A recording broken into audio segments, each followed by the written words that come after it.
భూరాజులు తమ మహిమను దేవుని యొద్దకు తేబడడం చూశాం. క్రైస్తవ యొక్క విశ్వాసము ప్రకారం దేవుడు ఆ వాక్యాన్ని నెరవేర్చాడు, భవిష్యత్ కాలంలో నెరవేర్చబోతున్నాడు. కానీ యూదులు ఇంకా మెస్సయ్య వస్తాడు, మందిరాన్ని కడతాడు, మా మధ్య నివాసము చేస్తాడు అని ఇంకా ఎదురు చూస్తూ ఉన్నారు. కానీ సర్వలోక రక్షకుడైన యేసు ప్రభు వారు ఎప్పుడో వచ్చారు, తన ప్రాణత్యాగం చేశారు. నేటికి చాలా మంది యూదుల్లో చాలా మంది యేసు ప్రభు వారు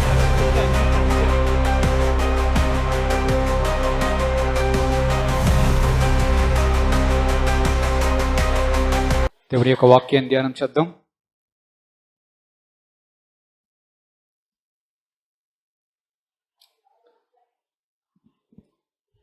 అపోస్తలుల కార్యములు 3వ అధ్యాయం 17 నుంచి 20 వచనం చదువుకుందాం. సహోదరులారా, మీరును మీ అధికారులను తెలియక చేసితరని నాకు తెలియను. అయితే దేవుడు తన క్రీస్తు శ్రమపడునని సమస్త ప్రవక్తల నోట ముందుగా ప్రచురపరిచిన విషయములను ఇలాగూ నెరవేర్చెను. ప్రభు సముఖము నుండి విశ్రాంతి కాలము వచ్చినట్లును, మీ కొరకు నియమించిన క్రీస్తేసును ఆయన పంపునట్లును, మీ పాపములు తుడిచివేయబడు నిమిత్తమును మారు మనసు నొంది తిరుగుడి. ప్రార్థన చేద్దాం. పరిశుద్ధుడైన తండ్రి, మహోన్నతుడైన దేవ, వాక్యమైన దేవ, సత్యమైన దేవ, మాతో మాట్లాడండి. మా మనసులను, మన హృదయాలను తెరవజేసి నీ వాక్యములో ఉన్నటువంటి సత్యములను గ్రహించలాగిన సహాయం దయచేయండి. మీరు మాట్లాడమని మా ప్రభును రక్షకుడైన యేసుక్రీస్తు పరిశుద్ధ నామములో అడిగి వేడుకొనుచున్నాము తండ్రి. ఆమేన్. హల్లెలూయా. అపోస్తలుల కార్యములు 3వ అధ్యాయం 17 నుంచి 20 వచనాలు చదువుకున్నాం. గత వారాల్లో ప్రభు గురించి మనం చూసాం. ప్రభువుని వాక్యం దేవుని సేవకుడుగా, దేవుని ప్రవక్తగా చూపించడం చూసాం. ఈరోజు యొక్క వాక్య భాగంలో చూస్తే ప్రభు యొక్క వాక్యం సెలవిస్తుంది, ఆయన క్రీస్తు అని చెప్తున్నాడు. యేసు ప్రభువారు క్రీస్తు అయి ఉన్నాడు. క్రీస్తు అంటే అభిషిక్తుడు, దేవుని చేత అభిషిక్తుడు అని అర్థం. యేసు ప్రభువారిని మనం అందరము క్రీస్తుగా అంగీకరిస్తున్నాం. క్రీస్తునే యూదులు మెస్సయ్య అంటారు. ఏమంటారు? మెస్సయ్య అంటారు. మరి యేసు ప్రభు వారిని యూదులు మెస్సయ్యగా అంగీకరించారా? కొంతమంది, చాలామంది ప్రజలు యేసు ప్రభు వారిని వారు మెస్సయ్యగా లేదా క్రీస్తుగా అంగీకరించలేదు. అందువలననే యేసు ప్రభు వారిని వారు సిలువ వేయడం జరిగింది. అయితే వారికి తెలియక చేశారు. ఆ తెలియక చేసినటువంటి ఫలితం మనమందరము కూడా ఆయన రక్తములో రక్షించబడ్డానికి కారణమయ్యింది. అంతేనా? ఇంతకీ యూదులు యేసు ప్రభు వారిని మెస్సయ్యగా ఎందుకు అంగీకరించలేదు? ఎందుకు అంగీకరించలేదు? వాక్య భాగంలో చూద్దాం. హగ్గయి పత్రిక 2వ అధ్యాయం 6 నుంచి 9 వచనాలు చదువుదాం. హగ్గయి పత్రిక 2వ అధ్యాయం 6 నుంచి 9 వచనాలు.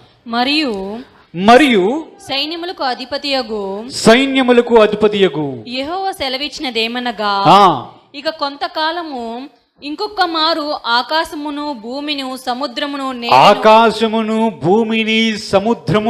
నేలను నేను కంపింపజేతును. నేను అన్యజనులందరినీ కదిలింపగా అన్యజనులందరి యొక్క ఇష్ట వస్తువులు తేబడును. ఆ. నేను ఈ మందిరమును మహిమతో నింపుదును. ఇదే సైన్యములకు అధిపతియగు యెహోవా వాక్కు. వెండి నాది, బంగారము నాది. ఇదే సైన్యములకు అధిపతియగు యెహోవా వాక్కు. ఈ కడవరి మందిరము యొక్క మహిమ మునుపటి మందిరము యొక్క మహిమను మించునని సైన్యములకు అధిపతియగు యెహోవా సెలవిచ్చుచున్నాడు. ఈ స్థలమందు నేను సమాధానము నిలుపను అనుగ్రహించదను. ఇదే సైన్యములకు అధిపతియగు యెహోవా వాక్కు. దేవునికి స్తోత్రం కలుగును గాక. యూదులు మందిరాన్ని ఎలాగూ చూస్తారు అనేది మనకి అర్థమైతే, యూదులకు మందిరం అంటే ఏమిటో మనకు అర్థమైతే, యేసు ప్రభు వారిని ఎందుకు వారు మెస్సయ్యగా అంగీకరించలేదు మనకి అర్థమవుతుంది. ఏమర్థమైంది?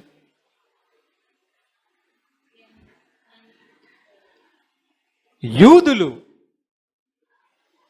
దైవ మందిరాన్ని విషయంపై ఉన్నటువంటి అభిప్రాయాన్ని, వారికి వాక్యం చెప్తున్నటువంటి విషయాన్ని మనం అర్థం చేసుకోవాలి. చదవబడినటువంటి వాక్య భాగంలో చూస్తే వారి చేతిలో హగ్గయి పత్రిక ఉంది. దేవుడు సెలవిస్తున్నాడు, మీరు కట్టబోయే మందిరం మునిపటి మందిరము కంటే అత్యధికమైన మహిమతో నింపబడుతుంది. నేను మీ దేవుడైన ప్రభువుని, మీ మధ్య నేను నివసిస్తున్నాను. అంతేనా అన్నాడా? దైవవాక్యంలో చూస్తున్నాం, అసలు యూదులకి మందిరం ఉందా? నేడు ఉందా? యూదులకు నేడు మందిరం లేదు. మొదటి మందిరం ఎవరు కట్టారు? సొలొమోను మహారాజు మందిరాన్ని కట్టాడు. దావీదు ఆ మందిరాన్ని నిర్మిస్తానంటే, దేవుడు నీవు కట్టకూడదు, నీ కొడుకు సొలొమోను ఆ మందిరాన్ని కడతాడు అన్నాడు. సొలొమోను ఎప్పుడు కట్టాడు మందిరాన్ని? క్రీస్తు పూర్వం సుమారుగా 957వ సంవత్సరంలో దేవుని యొక్క మందిరాన్ని కట్టాడు. క్రీస్తు పుట్టక మునుపు 957 సంవత్సరాల క్రితం సొలొమోను దేవుని మందిరాన్ని కట్టాడు. దేవుని మందిరము కట్టిన తర్వాత, సొలొమోను ప్రార్థన చేసిన తరువాత, మన వాక్యభాగంలో చూస్తే ఆకాశము నుంచి దేవుని యొక్క మహిమ దిగి వస్తుంది మందిరములోనికి. అందువల్ల ఆ మందిరములోనికి ఎవరూ కూడా ప్రవేశించలేకపోతారు. ప్రజలందరూ చూస్తారు. దేవుని యొక్క మహిమతో ఈ మందిరము నింపబడి ఉంది గనుక ఇది అసలైన దైవ మందిరంగా భావించారు. భావించి ప్రజలు అక్కడికి వెళ్ళి ఆరాధన చేయడం, అన్నీ చేయడం చేస్తూ ఉన్నారు. చేస్తూ ఉంటే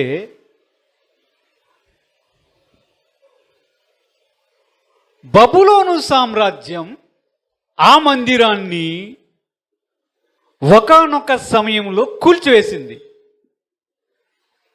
సుమారుగా వాక్యములో మనకు కనిపించదు, కానీ చరిత్రలో చూస్తే 586 క్రీస్తు పుట్టక మునుపు 586 సంవత్సరములో సొలొమోను కట్టినటువంటి దేవాలయాన్ని బబులోను సామ్రాజ్యం కూల్చివేసింది. అంటే ఎన్ని సంవత్సరాలు ఉన్నట్టు? సుమారుగా ఒక 370 సంవత్సరాలు సొలొమోను కట్టినటువంటి అద్భుతమైన దేవాలయములో ప్రజలు ఆరాధించారు. వారికి ఏంటంటే, ఈ దేవాలయంలో దేవుని మహిమ దిగి వచ్చింది, దేవుని సన్నిధి ఇక్కడ ఉంది, మేము ఆరాధిస్తున్న దేవుడు సజీవుడైన దేవుడు.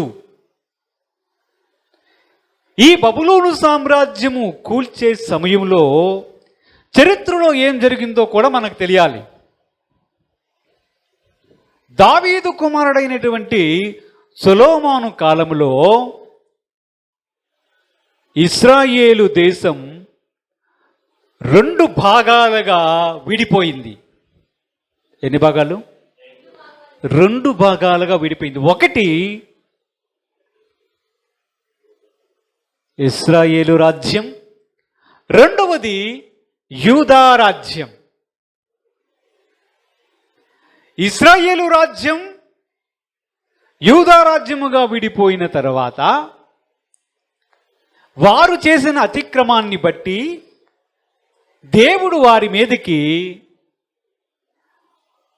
బబులోను సామ్రాజ్యాన్ని అలాగే అస్సూరు సామ్రాజ్యాన్ని రప్పించాడు. యూదా దేశములో ఉన్నటువంటి ప్రజలు, యెరూషలేములో ఉన్నటువంటి ప్రజలు బబులోను దేశానికి వెళ్ళిపోయారు.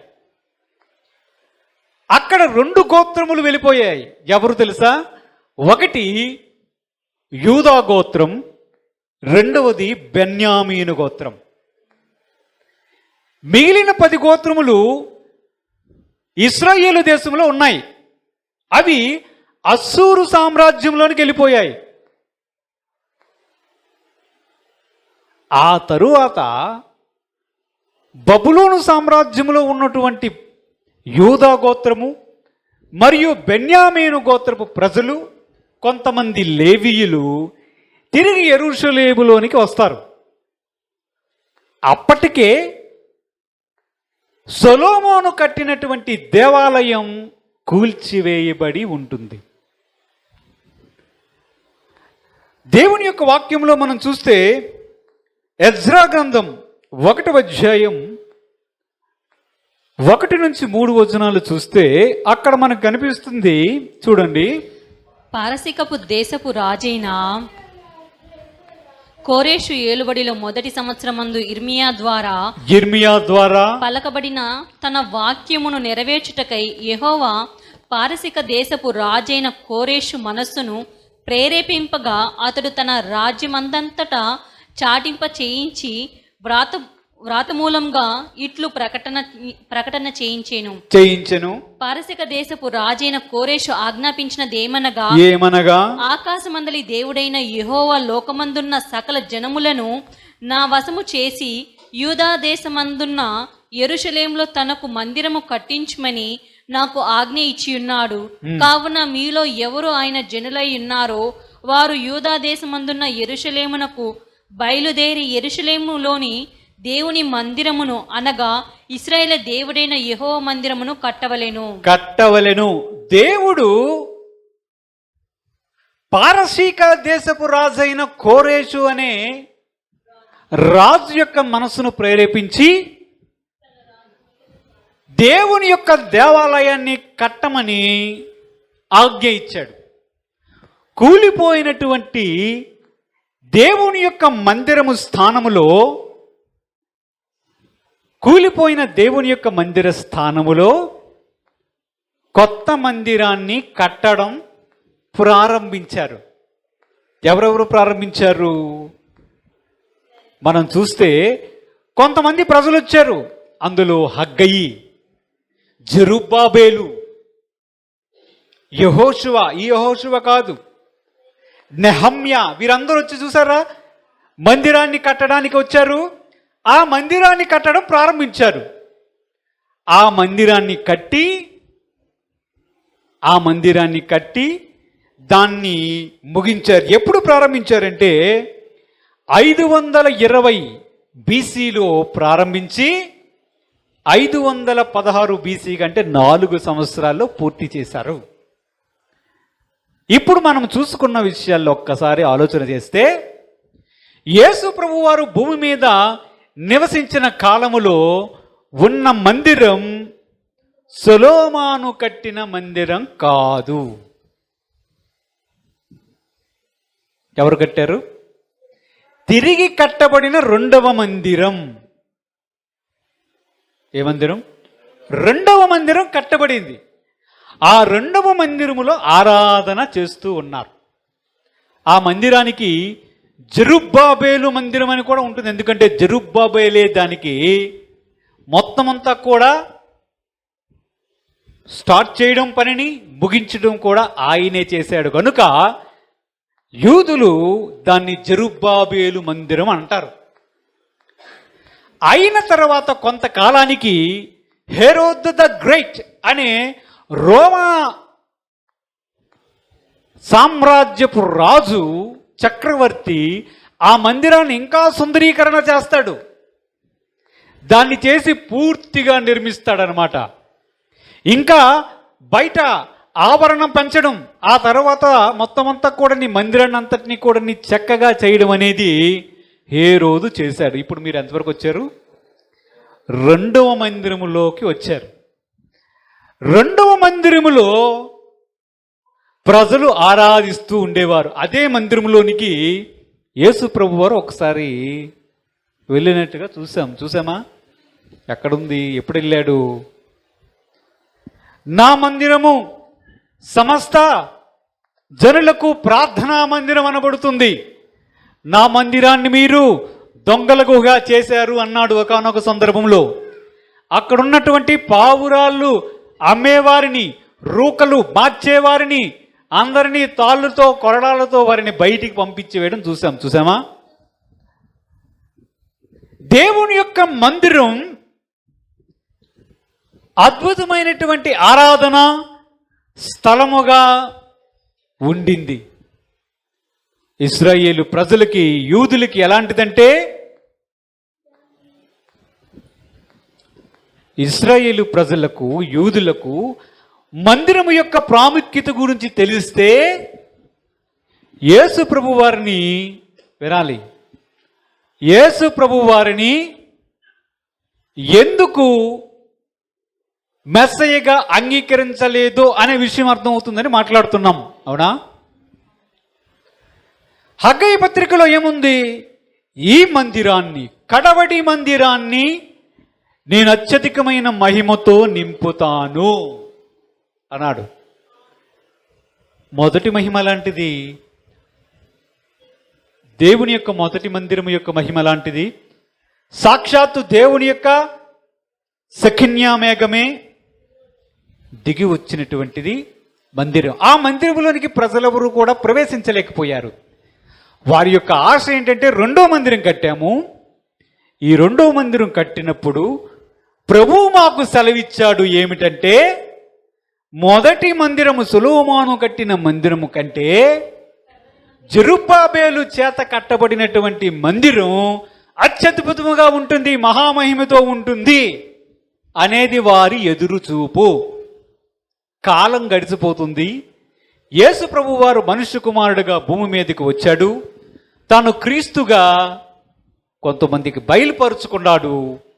అనేక మందికి రాజ్య సువార్తను ప్రకటిస్తూ ఉన్నాడు.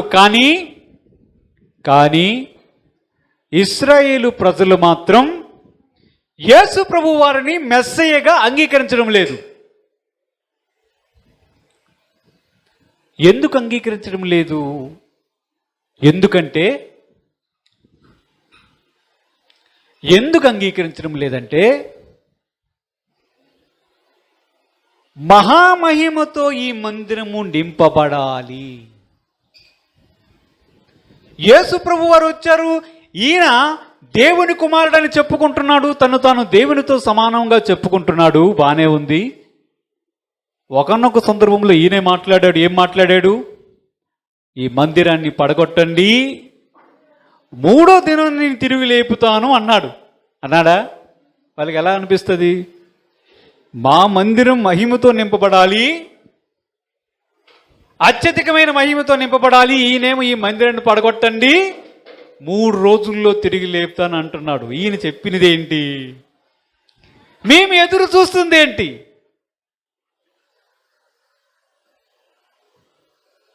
ఈయన చెప్తుంది ఏంటి? మేము ఎదురు చూస్తుంది ఏంటి? మా ఉద్దేశంలో మహామహిమతో నింపబడడం అనేది జరుగుతుంది. మెస్సయ్య వచ్చేటప్పుడు అలా జరుగుతుంది. ఈయన చూస్తే మందిరాన్ని పడగొట్టండి, 3వ దినమున నేను లేపుతాను అంటున్నాడు.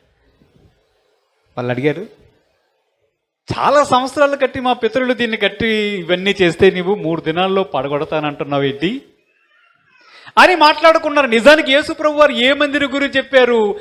తన దేహం అనే మందిరం గురించి ఆయన చెప్పాడు. ఒకనొక సందర్భంలో శిష్యులు వచ్చి అడిగారు, ప్రభువా, ఈ మందిరం యొక్క కట్టడం చూసావా? ఈ మందిరం యొక్క కట్టడం చూసావా?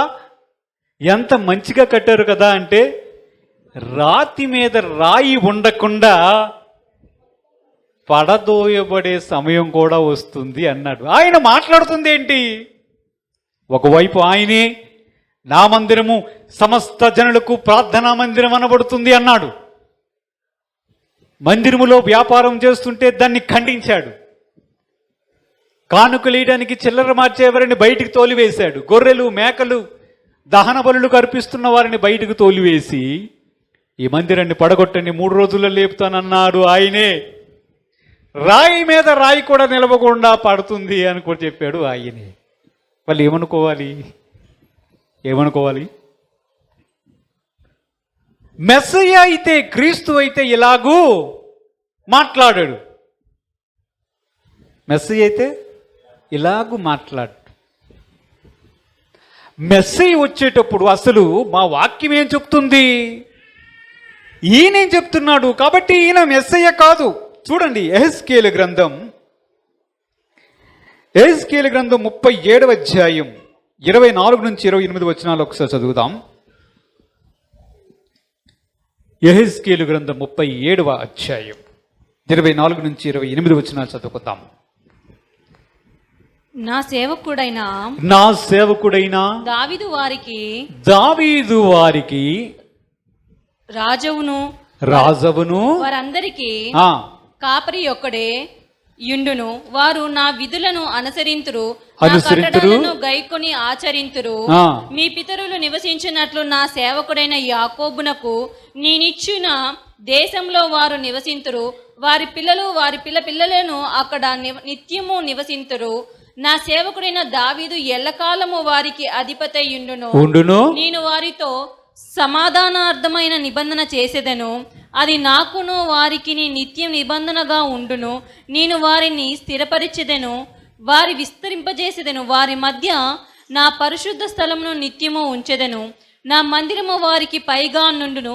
నేను వారి దేవుడినయ్యుందును, వారు నా జనులయ్యుందురు. అది మరియు వారి మధ్య నా పరిశుద్ధ స్థలం నిత్యము ఉండునట్టు యెహోవానైన నేను ఇశ్రాయేలును పరిశుద్ధపరచువాడనని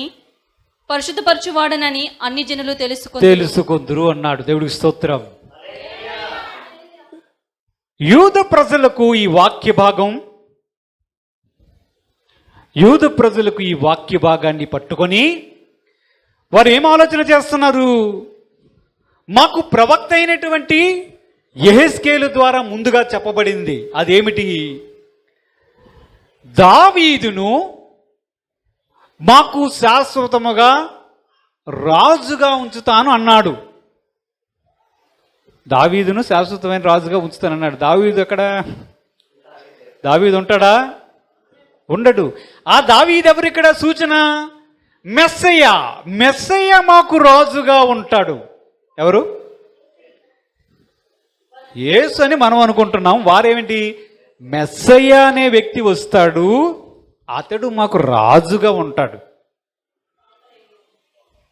ఈయన వడ్రంగివాని కుమారుడు. ఈయన తల్లి తెలుసు, ఈయన తండ్రి తెలుసు, ఈయన సహోదరులు కూడా మనకు తెలుసు. ఈయన తన్ను తాను దేవుని కుమారుడిగా చెప్పుకుంటున్నాడు. మేము అంగీకరించాం. మాకు వాక్యం చెప్పింది, దేవుని ప్రవక్త చెప్పాడు. ఏం చెప్పాడు? మెస్సయ్య వస్తే మాకు రాజుగా ఉంటాడు. ఒకటి. రెండవది, దేవుని యొక్క మందిరం మా మధ్య శాశ్వతంగా ఉంటుంది. అందులో అత్యధికమైనటువంటి మహిమను మేము కన్నులారా చూస్తాం. దేవుని ఆత్మ మా మధ్యలోనే నివసిస్తుంది. అది జరగాలి. ఈయన వచ్చినప్పుడు అది జరిగిందా? కాబట్టి ఈయన మెస్సయ్య కాడు. మందిరము అనేది ఆ మహిమతో నింపబడినప్పుడు మా యొక్క ప్రవచన గ్రంథములో ఉన్నటువంటి వాక్యాలు నెరవేరుతాయి. కాబట్టి ఆయనను మేము మెస్సయ్యగా అంగీకరిస్తాము. అది వారి యొక్క ఆలోచన. అందువలన యేసు ప్రభు వారిని వారు మెస్సయ్యగా అంగీకరించడానికి ఇష్టపడకపోవడానికి ఒక కారణం, యేసు ప్రభు వారిని సిలువ వేసిన తరువాత ఏం జరిగిందో తెలుసా? యేసు ప్రభు వారిని సిలువ వేసిన తరువాత యేసు ప్రభు వారు పుట్టిన 70 సంవత్సరాలకి, అంటే క్రీస్తు శకం 70వ సంవత్సరములో యేసు ప్రభు వారు వెళ్ళినటువంటి ఆ మందిరము కూడా మొత్తం అంతా కూల్చేశారు. ఆ హేరోదు మహారాజు కట్టినటువంటి మందిరము యొక్క గోడ మాత్రమే మిగిలిపోయింది. ఒక గోడ మిగిలిపోయింది. దాన్నే ఏడ్పుల గోడ అంటారు, ద వెయిలింగ్ వాల్. ఇప్పటికీ ఇశ్రాయేలు దేశంలో ఆ మందిరం యొక్క గోడ ఒక్కటే ఉంటే యూదులు వెళ్ళి దాని మీద చేతులు తలలు పెట్టి ప్రార్థన చేస్తూ ఉంటారు, మాకు మందిరం ఇవ్వవా, మాకు మందిరము కట్టవా, మాకు మందిరము కట్టవా. ఇంకా చేస్తుంటారేమో, మెస్సయ్యను పంపించవా. మెస్సయ్య ఎప్పుడో వచ్చాడు, యేసు ప్రభు వారు ఎప్పుడో వచ్చారు, కానీ వారు ఇంకా మెస్సయ్య రాలేదని, మెస్సయ్య అంటే యేసు ప్రభు వారు క్రీస్తు వచ్చినప్పుడు ఆ మందిరము మహామహిమతో నింపబడుతుంది అని ఎదురు చూస్తూ ఉన్నారు. వారి యొక్క ఆలోచన ఒకటే, మెస్సయ్య వచ్చినప్పుడు మాకు రాజుగా ఉంటాడు ఒకటి, రెండవది మందిరము మహామహిమతో నింపబడుతుంది. యేసు ప్రభు రాజే. ఎప్పుడు రాజు? గాడిద పిల్ల మీద ఎక్కి ఆయన యెరూషలేమునికి బేతనియా ప్రాంతం నుంచి వెళ్ళేటప్పుడు ఆయన రాజుగా వెళ్ళాడు. హోసన్నా జయము అన్నారు కదా. గాడిద పిల్ల మీద వెళ్ళడం రాజునకు సాదృశ్యం అని చూసాం. పిలాతు కూడా యేసు ప్రభు వారిని అడిగాడు, నీవు రాజువా? ఇవన్నట్టే నేను రాజునే అన్నాడు. అయితే నా రాజ్యం ఈ రాజ్యము కాదు, పరలోక రాజ్యం. ఇవన్నీ కూడా నెరవేరుతూనే ఉన్నాయి. కానీ యూదులు దాన్ని గ్రహించక చాలామంది యూదులు యేసు ప్రభు వారిని ఇంకనూ మెస్సయ్యగా క్రీస్తుగా అంగీకరించడం లేదు. వారి యొక్క ఉద్దేశంలో మనం హగ్గై పత్రికలు చూసాం. ఏముంది అక్కడ హగ్గై పత్రికలో? హగ్గై పత్రికలు ఏముంది? 6వ వచనం చదవండి. మరియు సైన్యములకు అధిపతియగు యెహోవా సెలవిచ్చినదేమనగా ఇంకా కొంతకాలము ఇంకొక మారు ఆకాశమును భూమిని సముద్రమును నేలను నేను కంపింపచేతును. నేను అన్యజనులందరినీ కదిలింపగా అన్యజనులందరి యొక్క ఇష్టవస్తువులు తేబడును. నేను ఈ మందిరమును మహిమతో నింపుదును. ఇదే సైన్యములకు అధిపతి యెహోవా వాక్కు. వెండి నాది, బంగారు నాది. అంటే ఇప్పుడు ఏంటి? అక్కడ హగ్గయి చెప్పినటువంటి ప్రవచనములో 2 భాగాలు ఉన్నాయి. 2 భాగాలు ఉన్నాయి. ఒకటి ఏం చెప్తున్నాడు? మందిరాన్ని మహిమతో మొదట మీరు చూసినటువంటి ప్రజలు కొంతమంది ఉన్నారు, ఆ మహిమ కంటే అత్యధికమైన మహిమతో నింపుతాను అని చెప్పినటువంటి దేవుడు ఆయనే. అదే సమయంలో ప్రభువు చెప్తున్నాడు, అన్యజనులు ఆ మందిరములోనికి అన్యజనులు లేదా దేశాలు, రాజులు ఆ మందిరములోనికి ఇష్ట వస్తువులు లేదా వారి సంపదను దీనిలోనికి తీసుకువస్తారు. ఇది కూడా పట్టుకున్నారు యూదులు.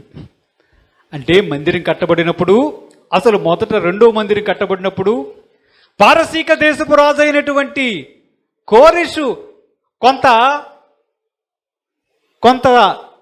సంపదను మందిరం కట్టడానికి కూడా సహాయం చేశాడు. కానీ ఆ వాక్య భాగంలో అన్య దేశాలు అన్నీ కూడా సహకరించాలి, కానీ ఏ దేశము సహకరించలేదే. నిజానికి చెప్పాలంటే నెహమ్యా మరియు మిగతా వారు మందిరం కట్టబడినప్పుడు మనం చూస్తాం, సల్బనట్టు, టోబియా అనేవారు మందిరం యొక్క నిర్మాణాన్ని అడ్డుకుంటున్నటువంటి ప్రజలు కూడా మనం చూసామా? ప్రజలు చాలా మంది దానికి సహకరించలేదు. మరి ఈ వాక్య భాగం ఎలా నెరవేరుతుంది? అన్యజనులు దీనికి సహకరించడం అనేది జరగలేదు. కాబట్టి అయితే రెండవ మందిరం గురించి ప్రభు వాక్యం సెలవిస్తున్నాడా అనే దాని గురించి చూడాలి. ఇప్పుడు మందిరమే లేదు వాళ్ళకి. ఇప్పుడేం చూస్తున్నారు? రెండో మందిరం కూడా కాదు, మూడవ మందిరము కోసం చూస్తున్నారు. ఇప్పుడు ఏంటి? మూడవ మందిరం కోసం చూస్తున్నారు. మనం చూస్తే యూట్యూబ్లో కొన్ని ఛానల్స్లో చూస్తే మూడవ మందిరం నిర్మాణం కోసం ఎదురు చూస్తున్నారంట. మరి ఇటుకలు రాళ్ళు ఉంటే కట్టుకోవచ్చుగా. ఎవరి కోసమో చూడడం ఎందుకు? డబ్బులు లేవా?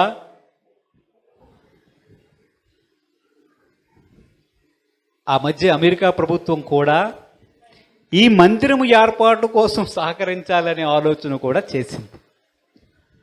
ఆ మందిరం ఎలాగైతే అలా ఇటుకలతో గోడలతో కట్టేయడానికి కుదరదు. మరలా యాజకత్వం జరగడం అనేది చెయ్యాలి. మరలా దహన బలులు మనం చూసాం కదా, దహన బలులు, సమాధాన బలులు, అర్పణలు, యాజకులు చేయవలసిన పనులన్నీ చేయాలి. మనం చూస్తే కొంతమంది చెప్తారు మచ్చలేని ఎర్రని పెయ్యిలు కోసం కూడా వెతుకుతున్నారు అనుకోండి. చాలా ఏర్పాట్లు చేస్తున్నారు.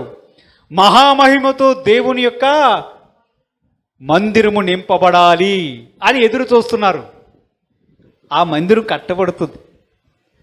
ఆ మందిరములోనికే వస్తాడు అంత్య అబద్ధపు క్రీస్తు కూడా. ఎవరికి స్తోత్రం. మందిరం యొక్క ప్రాముఖ్యత చాలా ఉంది. ఇశ్రాయేలు ప్రజలకు, మనకు కూడా ఒక సూచనగా ఉంది. వారు ఏమనుకుంటున్నారు? ఇదే మందిరము కదా, మొదటి మందిరము కంటే ఈ రెండో మందిరం అత్యధికమైన మహిమతో ఉంటుందంటే వాళ్ళు ఎదురు చూస్తున్నారు. సుకీనా మేఘం వస్తుందేమో, దేవుని యొక్క అత్యధికమైన మహిమ ఇక్కడ కనబడుతుందేమో అని బహుశా ఇంకా ఎదురు చూస్తున్నారు.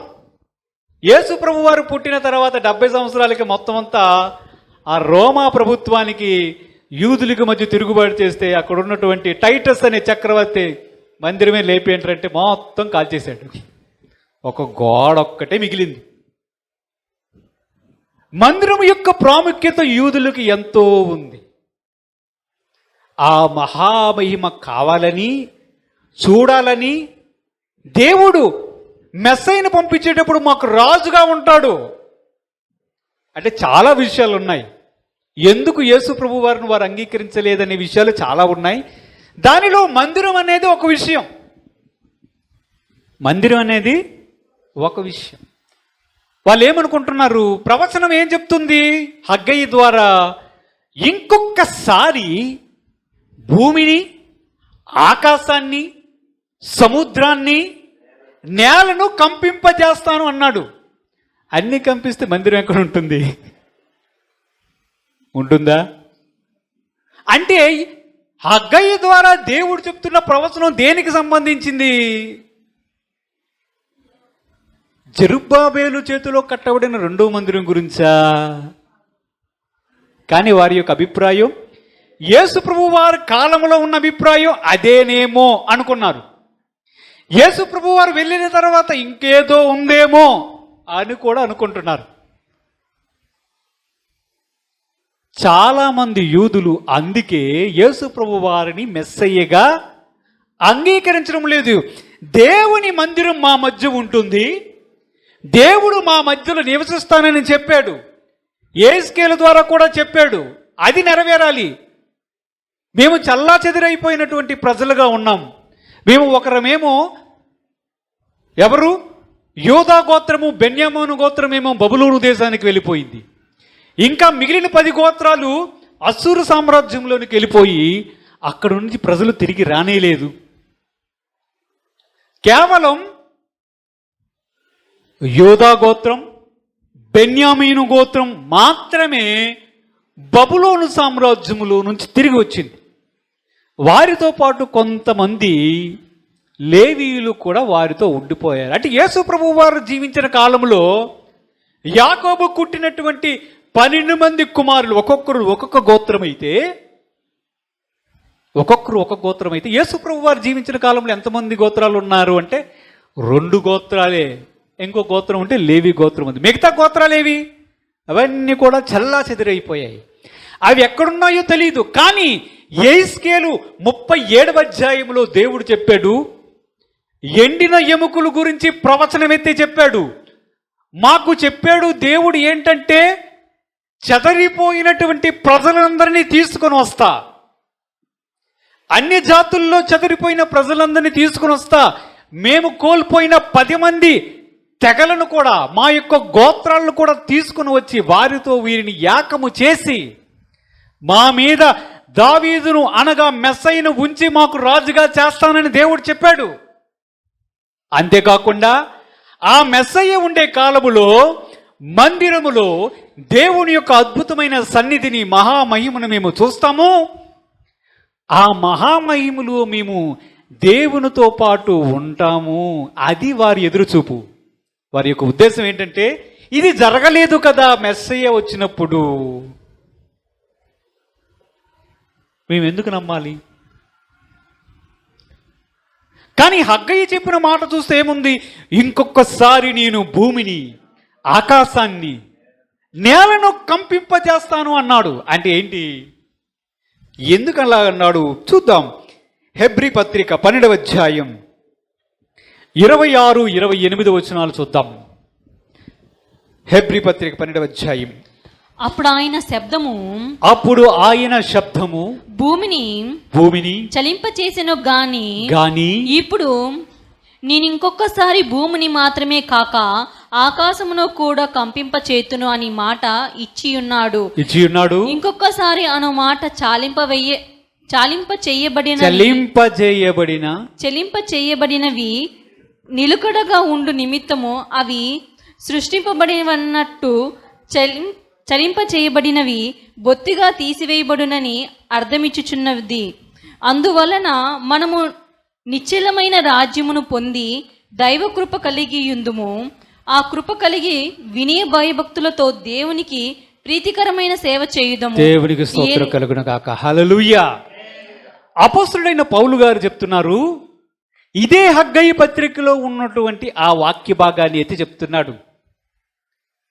దేవుడు ఇంకొకసారి ఈ భూమిని, ఆకాశాన్ని, సముద్రాన్ని అంతటినీ కదిలిస్తాను అంటున్నాడు. అన్నాడా? అంటే హగ్గయి చెప్పినది ఇప్పటి కాలము గురించి కాదు, జెరుబ్బాబేలు సమయములో కంచబడుతున్నటువంటి మందిర నిర్మాణ కాలములోంది కాదు. ఎప్పుడు గురించి చెప్తున్నాడు? ఒకానొక సందర్భములో మనము చూస్తున్నటువంటి ఈ భూమి, ఈ ఆకాశము, ఈ సముద్రాలు ఉండకుండా చేసే కాలం ఒకటి వస్తుంది. ఆ కాలాన్ని గురించి చెప్తున్నాడు. కానీ వారేమనుకుంటున్నారు? ప్రవచనం మధ్యలో చెప్తూ ఈ భాగాన్ని చెప్తున్నప్పుడు వారేమనుకుంటున్నారు? ఆహా, జెరుబ్బాబేలు కట్టే మందిరములో అత్యధికమైన మహిమ ఉంటుంది అని ఎదురు చూశారు. అసలు ఆకాశము, భూమి, సముద్రాన్ని కదిలించడం అంటే ఏంటి? ప్రకటన గ్రంథంలో చూద్దాం. 21వ అధ్యాయం 1 నుంచి చదువుకుందాం. 21వ అధ్యాయం 1వ వచనం చదవండి.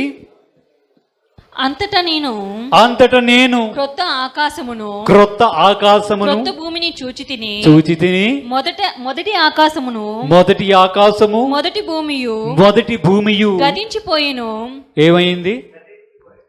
గతించిపోయినవి.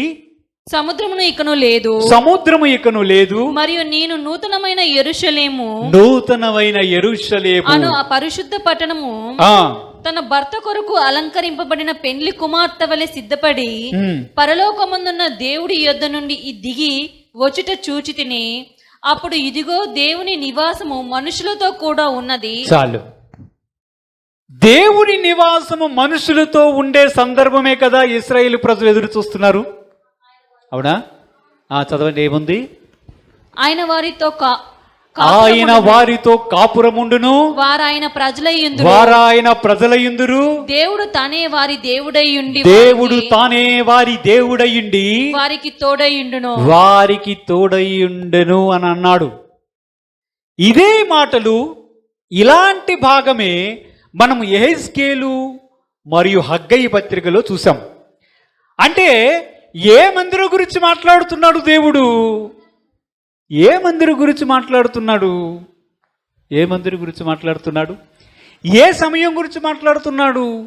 ప్రభువు చెప్తున్నాడు, కొత్త ఆకాశాన్ని కొత్త భూమిని సృష్టిస్తాను. పాత ఆకాశము పాత భూమి ఇంకా సముద్రము కూడా దానిలో ఉండదు. ఇప్పుడు సరిపోయిందా? హగ్గయి పత్రికలో చెప్పినటువంటి ప్రవచనం ఆ ఆకాశము, ఆ భూమి, ఆ సముద్రము లేకుండా చేసే సమయం ప్రకటన గ్రంథం 21వ అధ్యాయంలో కనిపించింది. అంటే దేని గురించి మాట్లాడుతున్నాడు? దేని గురించి మాట్లాడుతున్నాడు? ప్రజలారా, ఇశ్రాయేలు ప్రజలారా, నేను చెప్పింది నిజమే. నేను మీ మధ్య నివాసము చేస్తానన్న మాట నిజమే. మీ మధ్యలోనికి వచ్చి నివాసము చేస్తానన్న మాట కూడా నిజమే. మీతో పాటు ఉంటాను, మీతో పాటు కాపురము చేస్తాను, శాశ్వతమైనటువంటి నా నివాసము మీ మధ్యలో ఉంచుతానన్న మాట కూడా నిజమే. కానీ అది ఇప్పుడు కాదు. నూతన ఆకాశము, నూతన భూమి సృష్టించబడినప్పుడు పైనున్న యెరూషలేము ఒకటి కిందకి వస్తుంది. ఇప్పుడున్న యెరూషలేము కాదు, నూతన యెరూషలేము అనే పట్టణం వస్తుంది. ఆ పట్టణం మీ మధ్యలోకి వచ్చినప్పుడు అక్కడ నేను ఉంటా. ఇది మనకి ఇప్పుడు ప్రకటన గ్రంథం చెప్పారు కనుక మనకు అర్థమైంది. కానీ మనము హగ్గయి కాలంలోనూ యెహెజ్కేలు కాలంలో ఉంటే మనకు అర్థమవుతుందా? మనము అదే కేటగిరీ. మనమేమంటాం? దేవుడు చెప్పిన ప్రవచనం అది నేటి కాలానిది అని భావించి, ఇది చెప్పాడు కదా, ఇలాగూ జరగలేదు కదా, ఈయన మెస్సయ్య కాదు కదా అని ఆలోచన చేసే ప్రజల గుంపులో మనం కూడా ఉండే అవకాశం ఉంది. మనమేం తక్కువ కాదు. కానీ దేవుడి యొక్క వాక్యం ఇంత స్పష్టంగా మన చేతిలోనికి వచ్చి ప్రభువు చెప్తున్నాడు, నాకు ఒక దేవాలయం ఉంది. ఉందా? దేవుడికి దేవాలయం ఉందా? పరలోకంలో కూడా దేవాలయం ఉంది. ఉందా? ఎక్కడుంది? 22, 26 వచనాలు చూద్దాం. ప్రకటన గ్రంథం. దానిలో ఏ దేవాలయమును నాకు కనబడలేదు, నాకు కనబడలేదు. సర్వాధికారి అయిన దేవుడు ప్రభువును గొర్రెపిల్లయు దానికి దేవాలయమై ఉన్నారు.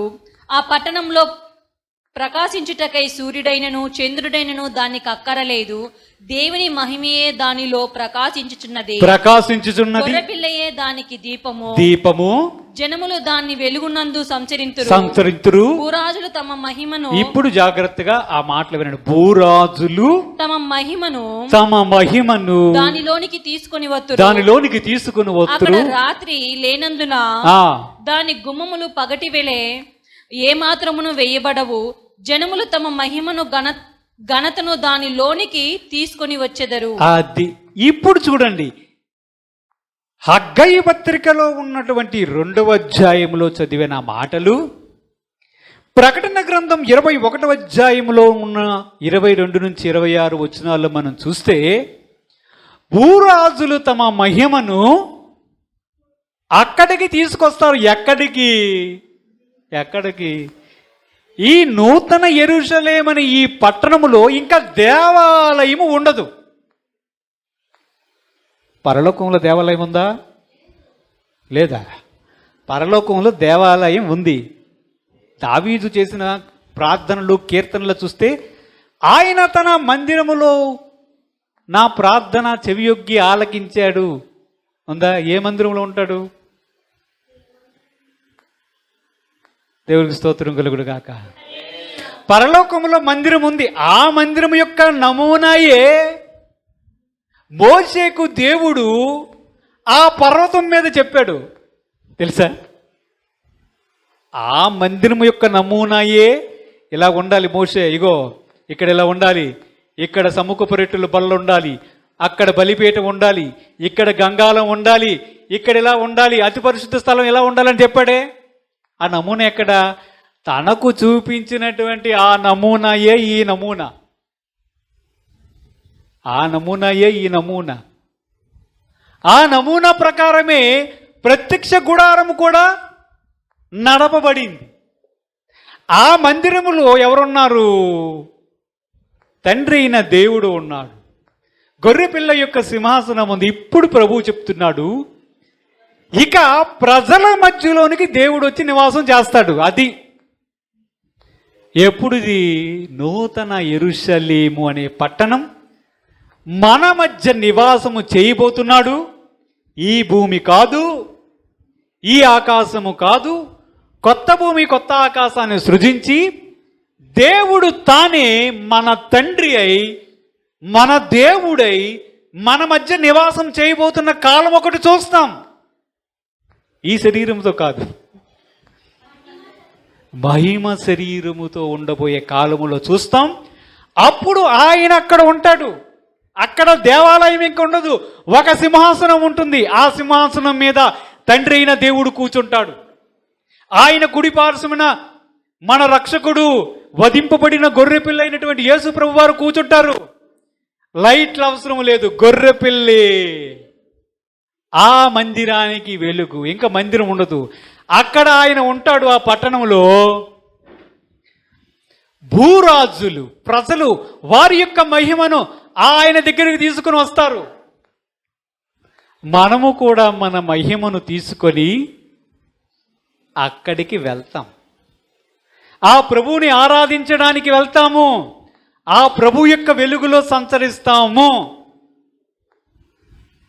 ఎప్పుడు జరుగుతుంది ఇది? ఇంకా జరగడానికి చాలా సమయం ఉంది.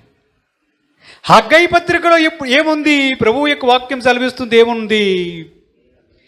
నా ఆత్మ మీ మధ్య ఉన్నది కనుక 5వ వచనం 6వ వచనాలు చూస్తే, భయపడుకుడి మరియు సైన్యములకు అధిపతియగు యెహోవా సెలవిచ్చినదేమనగా, ఇంకొంతకాలము ఇంకొక మారు ఆకాశమును భూమిని సముద్రమును నేను అన్ని జనులందరినీ కదిలింపగా అన్ని జనులందరి యొక్క ఇష్ట వస్తువులు తేబడును. నేను ఈ మందిరమును మహిమతో నింపుదుడు. ఎప్పుడు నింపుదాడు? ప్రకటన గ్రంథములో చూసాం. జనములు తమ మహిమను దేవుని దగ్గరికి తేవడం చూసాం. భూరాజులు తమ మహిమను దేవుని యొద్దకు తేబడ్డం చూసాం. క్రైస్తవ యొక్క విశ్వాసము ప్రకారం దేవుడు ఆ వాక్యాన్ని నెరవేర్చాడు, భవిష్యత్ కాలంలో నెరవేర్చబోతున్నాడు. కానీ యూదులు ఇంకా మెస్సయ్య వస్తాడు, మందిరాన్ని కడతాడు, మా మధ్య నివాసము చేస్తాడు అని ఇంకా ఎదురు చూస్తూ ఉన్నారు. కానీ సర్వలోక రక్షకుడైన యేసు ప్రభు వారు ఎప్పుడో వచ్చారు, తన ప్రాణత్యాగం చేశారు. నేటికి చాలామంది యూదుల్లో చాలామంది యేసు ప్రభు వారిని రక్షకునిగా అంగీకరించారు. పేతురు ఎక్కడవాడు? పౌలు వారందరూ యూదులు కాదా? మొదటి సంఘం ఎక్కడది? యూదులు కారా? అంటే అందరూ అంగీకరించకపోవడం కాదు, కొంతమంది మెజారిటీ పీపుల్ ఇంకను యేసు ప్రభు వారిని రక్షకునిగా అంగీకరించలేదు. చాలామంది విమర్శన చేస్తుంటారు, యూదులకే అక్కరలేని యేసు మీకెందుకు? వారికి అర్థం కాలేదు, నీకు అర్థం కాలేదు. కానీ మన హృదయాలను తెరిచినటువంటి దేవుడు మనకి అవసరమయ్యాడు, అక్కరయ్యాడు. దేవుడికి స్తోత్రం కలుగును కాక. హల్లెలూయా. ఇంకా యూదులు ఎందుకు అంగీకరించలేదో చాలా కారణాలు ఉన్నాయి. మందిరం ఒకటి చూసాం. ఇంకా ఎందుకు అంగీకరించలేదంటే, మెస్సయ్య మా మధ్యలో ఉండి చెదరిపోయిన ప్రజలందరినీ తీసుకొని వచ్చి ఇశ్రాయేలు దేశములోనికి రప్పిస్తాడు.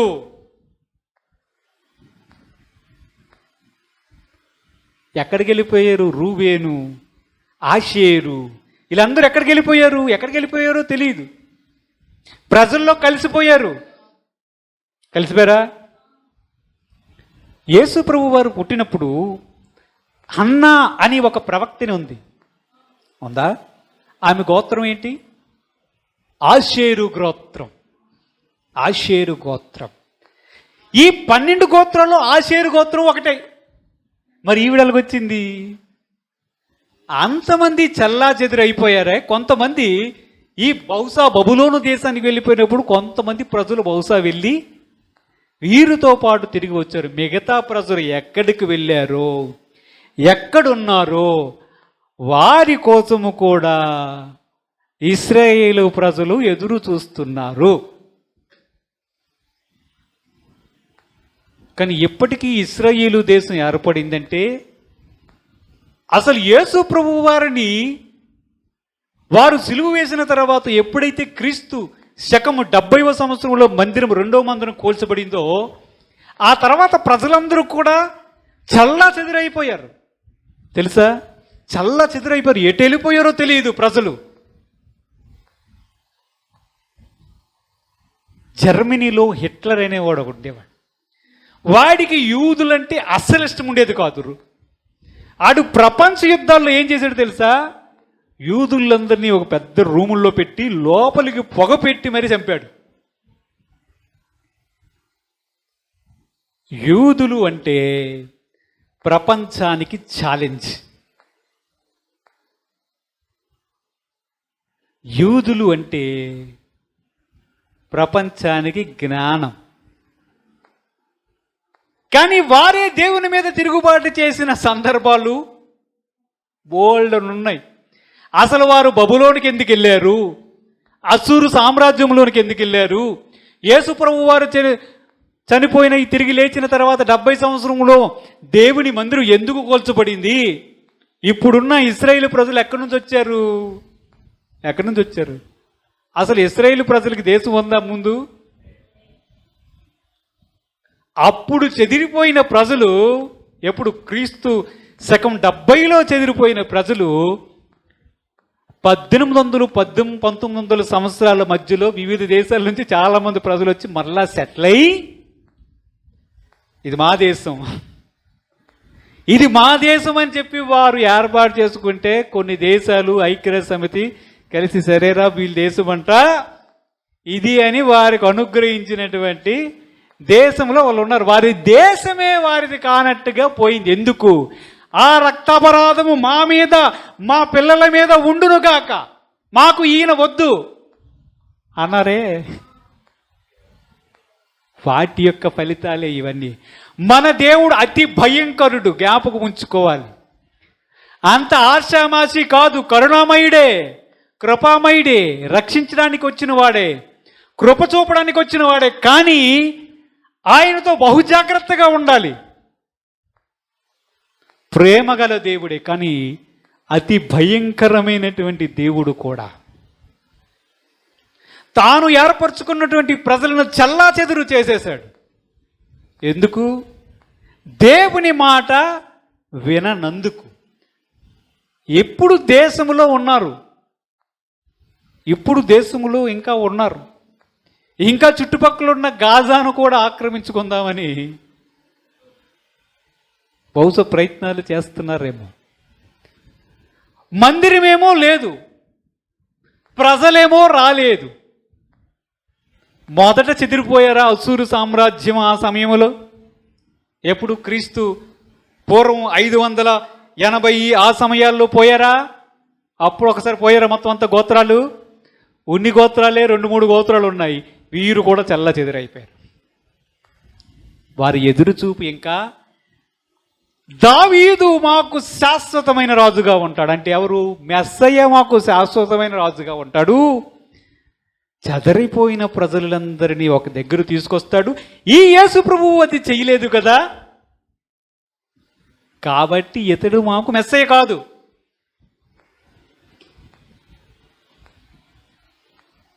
ఇంకా చాలా చాలా కారణాలు యూదులు ఎందుకు యేసు ప్రభు వారిని క్రీస్తుగా అంగీకరించలేదో మనం ధ్యానం చేయొచ్చు. అపోస్తలుల కార్యం 3వ అధ్యాయం 17 నుంచి మనం చదువుకున్నాం. అక్కడ ఏముంది?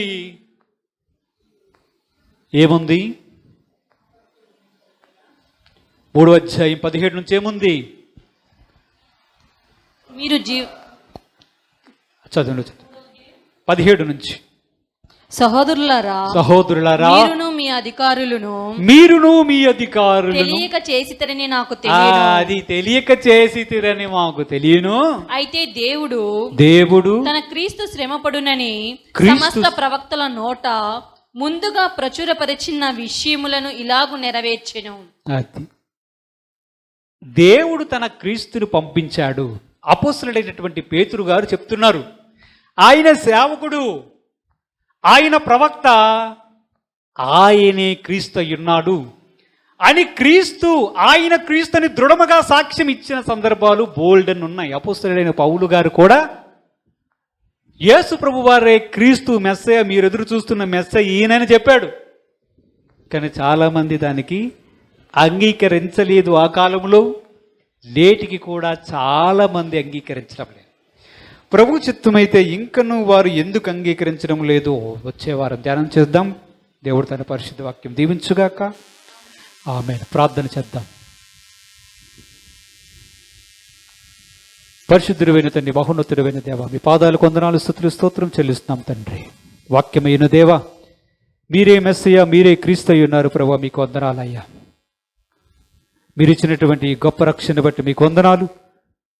మరణం వరకు నమ్ముకుండే కృప, ఆ నిశ్చలమైన రాజ్యంలో చేరే కృప మా అందరికి అనుగ్రహించమని యేసుక్రీస్తు పరిశుద్ధ నామమున అడిగి వేడుకొనుచున్నాము తండ్రి.